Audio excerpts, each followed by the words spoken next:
Hello everyone, welcome back to my channel. আজকে আমি পার্বতী মাতার এই লুকটা রিক্রিয়েট করতে চলেছি। তোমরা সবাই দেখতে থাকো আমি কিভাবে লুকটা করি। প্রথমে আমি একটা টোনার ইউজ করলাম গুড ভাইবসের, দেন মুখটা ভালো করে ময়শ্চারাইজ করে নিলাম অ্যাকোয়ালজিকার একটা ময়শ্চারাইজার দিয়ে। তোমরা চাইলে যে কোনো ময়শ্চারাইজার এবং টোনার ইউজ করতে পারো। এরপর আমি সুইস বিউটির প্রাইমার ইউজ করে নিচ্ছি। প্রাইমারটি ইউজ করার ফলে মেকআপটা খুব ভালোভাবে বসবে। এরপর ইনসাইড কসমেটিক্সের একটা কালার কারেক্টার নিয়ে আমার স্কিন টোনের একটু ডার্কার কালার দিয়ে আমার ডার্ক সার্কেলস যে সমস্ত পিগমেন্টেশনগুলো রয়েছে সেগুলো সব কিছু হাইড করার জন্য অ্যাপ্লাই করে নিচ্ছি।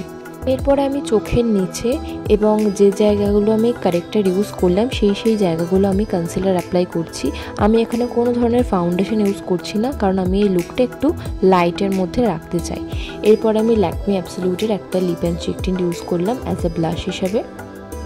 ভালোভাবে ব্লাশটা ব্লেন্ড করার পর আমি এখানে এনওয়াইবের কন্ট্রোল ইউজ করছি এবং আমার চিকে নোজে ভালোভাবে অ্যাপ্লাই করে সেটা ভালোভাবে কন্ট্রোলটা ব্লেন্ড করে নিলাম। কন্ট্রোল ব্লেন্ড করার সময় কিন্তু সবসময় একটা কথা মাথায় রাখতে হবে, কন্ট্রোল কিন্তু সবসময় উপরের দিক করে ব্লেন্ড করতে হবে। এরপরে আমি আমার আইব্রোটা করে নেব। আইব্রোটার জন্য স্পুলি দিয়ে ভালো করে আমি আগে কম করে নিলাম, তারপরে আমি আইব্রোটা এখানে ফিল করে নিচ্ছি। এরপর আমি একটা মার্সের আইশ্যাডো প্যালেট থেকে একটা অরেঞ্জ কালারের আইশ্যাডো আমার দুটো চোখে দিয়ে দিলাম এবং চোখের নিচেও আমি সেম আইশ্যাডোটাই দিচ্ছি। এখানে চোখটা কিন্তু একদম খুব একটা হেভি হবে না, একদম হালকার মধ্যে থাকবে। এরপর আমি সুগারের একটা কাজল নিয়ে ভালোভাবে কাজলটা পরে নিচ্ছি এবং একটু ভরাট ভরাট লুকের জন্য কাজলটা কিন্তু আমি স্মাচ করে নেব। এবং এরপরে একটা ব্ল্যাক কালারের আইশ্যাডো দিয়েও আমি কাজলটা স্মাচ করে নিচ্ছি। এরপরে ফুল ফেসে আমি ফেস পাউডার দিলাম, মেবলিনের কম্প্যাক্ট পাউডারটা দিয়ে ভালোভাবে সেট করে নিলাম। এরপরে মাস্কারা অ্যাপ্লাই করলাম এবং লিপস্টিক আমি মেবলিনেরই একটা শেড ইউজ করছি, ভীষণই নিউড কালার। এরপরে আমি ফলস আইল্যাশেস পরে নিলাম যাতে লুকটা আরও বেশিভাবে এনহ্যান্স হয়।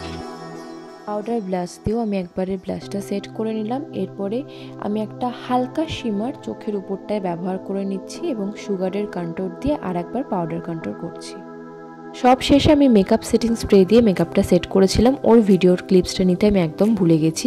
এরপরে লুকটাকে কমপ্লিট করার জন্য আমি এখানে কিছু টেম্পল জুয়েলারি ইউজ করছি এবং এই জুয়েলারিগুলো আমি কিন্তু নিয়েছিলাম মিশো থেকে। মাঙ্ক টিকাটা এখানে আমার কাছে ছিল না, তার জন্য কিছুটা ডিআইওয়াই করতে হয়েছে এবং এইভাবেই আমি আমার লুকটা কমপ্লিট করলাম। তোমরা প্লিজ জানিও লুকটা তোমাদের কেমন লেগেছে। যদি ভালো লেগে থাকে অবশ্যই কিন্তু লাইক, শেয়ার এবং সাবস্ক্রাইব করতে হবে। কমেন্ট করে কিন্তু অবশ্যই জানাবে তোমাদের লুকটা কেমন লেগেছে। আজকের জন্য এটুকুই, আবার আসছি অন্য একটা ভিডিও নিয়ে। টাটা, সবাই ভালো থাকবে।